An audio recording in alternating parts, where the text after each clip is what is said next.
Hi everyone, my name is Jade or Jade. If you don't know me yet, I will be your study counselor for the Imeb program, and in this video I will very briefly explain and show what the ISP or Individual Study Program is all about.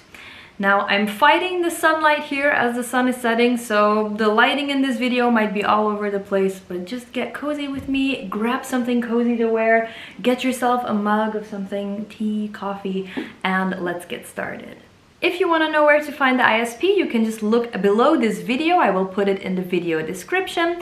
And if you want to know what an ISP is, it's basically the final step in your enrollment process. When you open the ISP, you will see a list of all the Imeb courses, either the 3-year program courses or the short program, depending on which one you enrolled for.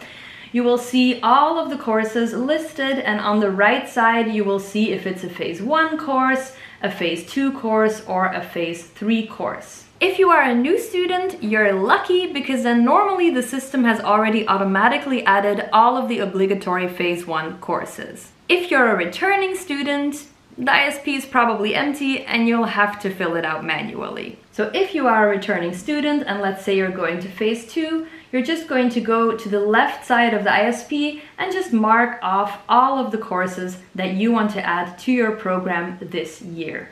One more thing, on the right side of your ISP, you should be able to see what group you've been sorted in. When you open the ISP, make sure that you have a group. Normally you should have one, but sometimes because of technical issues, the groups are not taken care of automatically and we have to manually add you to a group. So that's the first thing you should check. Make sure you have a group. As far as the short program students are concerned, you're not necessarily just added to a group, but you also have to be assigned to the correct track. So either the media track or the business track. Go ahead and check that, make sure it all looks good, and if there's any issues, let me know.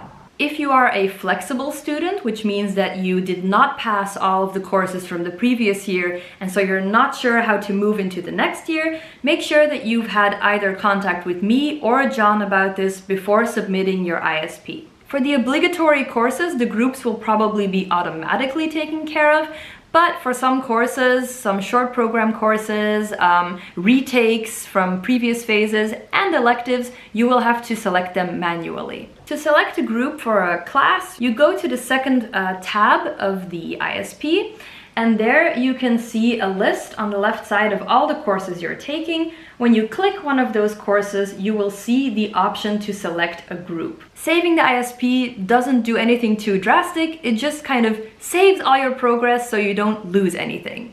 If when you save you get a pop-up and it says some kind of error about events or groups, probably the elective that you chose is already full and you'll have to choose another one.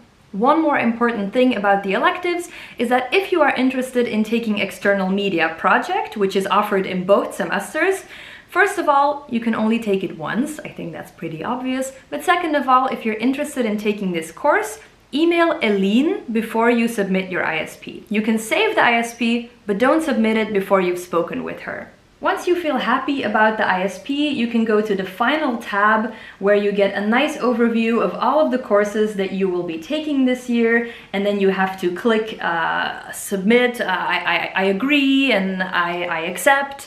And before you click submit, I just want to repeat one more time that if you are taking courses with you from previous years, if you are going into more of a flexible program, make sure you've spoken with either me or John before you submit your ISP. Because once you submit, once you press that final button, indienen or submit, it goes straight to me and I will approve it.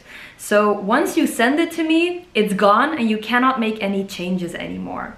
Speaking of not being able to make changes anymore, the deadline is September 25th, and that's also the deadline to decide whether you're going to New York or not. That's because we have to start getting the plane tickets taken care of and the bookings for the stays, and so we will base those bookings and the amount of tickets that we get on the amount of people who have added the New York experience to their ISP. So if you're in the second year and you want to go to New York City, make sure that you add it to your ISP before the September 25 deadline, and keep in mind that if you don't select it, you can't suddenly join, and if you do select it, you can't drop out anymore.